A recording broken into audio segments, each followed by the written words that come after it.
Nanded BJP की सदारत दिलीप कंदकुर्ते को सौंपी गई है। मुंबई से नांदेड़ पहुंचने पर पार्टी कारकुनों ने इनकी तैनीयत की।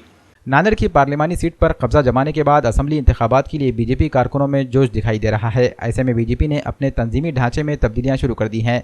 असेंबली इंतखाबात के पेश नज़र नांदेड़ बीजेपी में भी बड़ी तब्दीलियां की गई। नांदेड़ महानगर सदर संतुक हम्बर्डे ने अपने ओहदे से इस्तीफा दिया तो पार्टी ने नांदेड़ की कमान दिलीप कंदकुर्ते को सौंप दी। मुंबई में कंदकुर्ते को सदारती ओहदा दिए जाने पर नांदेड़ में कारकुनों ने खुशी मनाई। मुंबई से नांदेड़ पहुंचने पर बीजेपी कारकुनों ने दिलीप कंदकुर्ते की रैली निकाली। संत कृपा मार्केट में कंदकुर्ते के दफ्तर पहुंचकर पार्टी लीडरान और कारकुनों ने इन्हें मुबारकबाद पेश की। नांदेड़ की सदारत सौंपे जाने पर दिलीप कंदकुर्ते ने आला क़यादत पर भरोसा जताते हुए अज़्म जाहिर किया कि नांदेड़ में पार्टी को मुस्तहकम और मजबूत करने के लिए वो जिद्दोजहद करेंगे।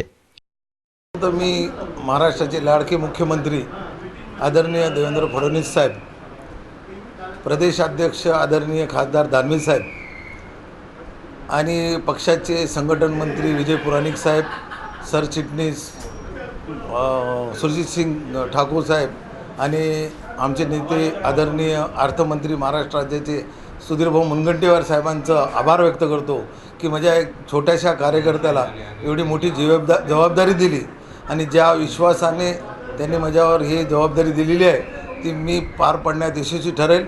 मी कोणतेही गडबाजी किंवा कोणत्याही लहान मोठा असा भेदभाव न करता सर्वांना सोबत घेऊन काम करून संघटना मजबूत करून येणाऱ्या विधानसभेमध्ये माझ्या कार्यक्षेत्रातल्या दोन्ही विधानसभा मतदारसंघातील युतीच्या भारतीय जनता पक्षाचे जे कोणी उमेदवार असतील त्यांना निवडून आणण्यासाठी प्रामाणिक प्रयत्न कर।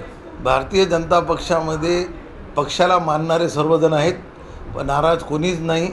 उलटं काल आम्ही संतुकराव हंबर्डे साहेब माजी